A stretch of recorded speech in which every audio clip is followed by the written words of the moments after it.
Saan nabundol? Hello mga kumars! Ayan, na-miss namin mag-vlog at mag-video. Samahan nyo nga kami dahil pupunta kami ngayon sa Tondo, Manila. Sa tita ko, dahil susunduin namin yung pinsan kong makulit si Shady.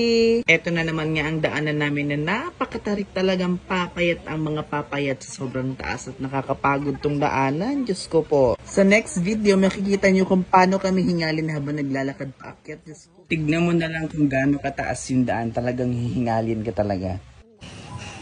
Hingal-hingal ang mga bading. Hingal yan. Grabe naman kasi, oh. Diba? Grabing taas. At kasama ko rin ang kapatid kong si Endeng papuntang Tondo. Sumakay na kami ng tricycle pababa ng Muson at Diyos ko wala pang kalahati ng biyahe, haggard na ako. Samantalang sila sa loob, o diba? Relax lang. At huwag kakalimutan ng freshness check. Fresh naman ni Ate Ang. Sa puntong to mga kumars, nakasakay na kami ng jeep, biyaheng tropical at bababa kami doon para makasakay naman kami ng LRT. LRT2 syempre, papuntang Recto Station. Medyo mabilis lang ang naging biyahe namin sa jeep papuntang Tropical. And syempre, huwag kakalimutan, freshness check. Freshness check na may konting antok. Antok yung isa, di ba? Puyat kasi yan. At nakababa na nga kami ng Tropical, mga kumars. Alam mo yung kapatid ko, galang-gala na talaga. Nagmamadali na siya, nauuna pa.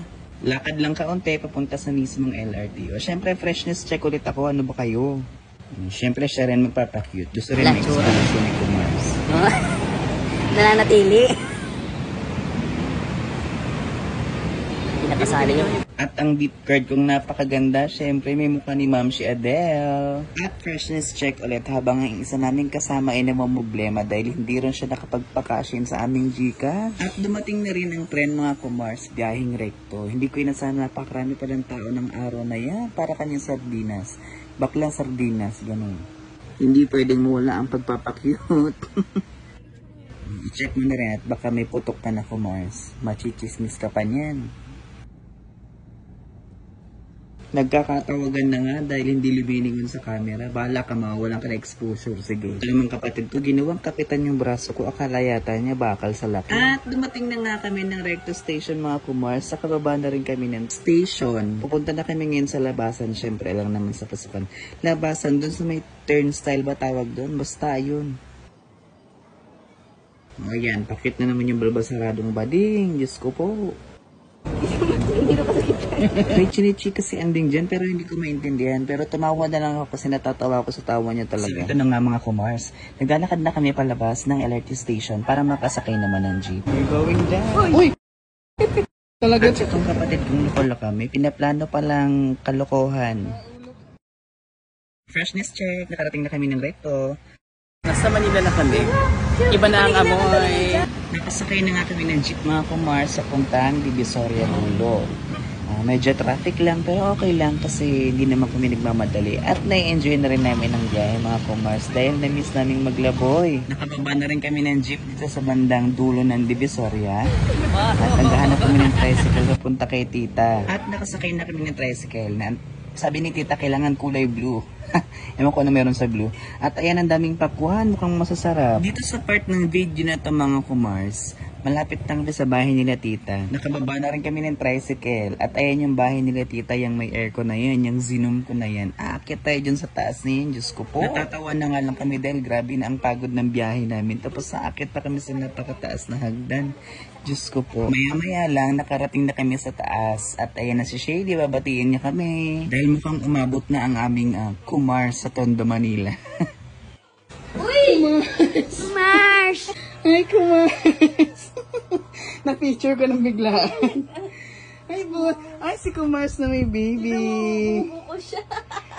Ito, si Buntis, oh. Ay, Kumars! Kasama na namin si Kumars. Bye, Auntie. Bye, Auntie Kumars. Ito na yung na-check out ko sa info. Ay, ang taray! Ang proof of purchase. Yung pinakita kong faucet kanina na tinutukoy ni Tita Cha is yung faucet na nasa yellow basket namin sa TikTok. O taray, affiliate, diba? Get yours na rin mga kumars. Nakasakay na kami ng tricycle papunta naman ng Divisoria ulit dahil pupunta na kami sa Raon. Kikitain namin yung lola namin doon dahil may bibilhin siya at kakain daw kami sa labas. Labas ng bahay, charis. At ayan na nga ang lalabs ko, naligaw na naman ang landas kung may bibilhin na naman siya. Aba, dried flowers pala. Tatanggap ka ng flower kasi dried. O diba, laboy pa more, di mga lantang-lanta kayo. Pero okay lang, masaya pa rin naman. Anong kailangan kong gawin upang malaman mo? Nakababa na kami ulit ng jeep at papunta naman kami ngayon sa Raon, sa tindahan ng mga appliances. Nandun nag-aabang si Mami. At syempre madadaanan namin ng Isitan Mall na pinapaganda na ulit ang Isitan Mall at napakayaman pa rin nila sa aircon. Ang lakas-lakas ng aircon nila talaga kahit napadaan ka lang napakalamig talaga. Sinichik ka ni Shady na dyan daw sila bumili ng bike ng lolo ko, na lolo ko na rin. Ay na ba? At ayan na nga si Mami, ang lola namin, namimili na siya ng TV na ito-donate niya sa church na pinagsisimbahan namin. O ayan sila, makikita niyo yung reflection nila sa TV. Mga pagod na pagod. Ang dami talagang magagandang gamit at appliances dito sa Raon na mura lang. Kaya pumunta na rin kayo dito para bumili. Pinramot. Pagkatapos nga namin bumili ng TV, syempre lumabas na kami at may nadaanan pang solar light itong lola ko. Aba, napabili din, Diyos ko po. At kagaya nga ng pangako ng mami namin, nadadaan daw kami sa kainan. Napili namin is Jollibee na lang kasi wala na kaming ibang mapili at malayo na yung iba at mga gutom na rin talaga. Syempre habang kumakain, chika-chika ng konti. At ito nga si Shady, kinuha ng phone ko. Aba, nag-take over na sa vlog, nag-video-video din talaga siya. At na-videohan pa nga ako. In fairness, maganda ang kuha ha. Inabutan na kami ng ulan mga kumars, kakahintay sa bus.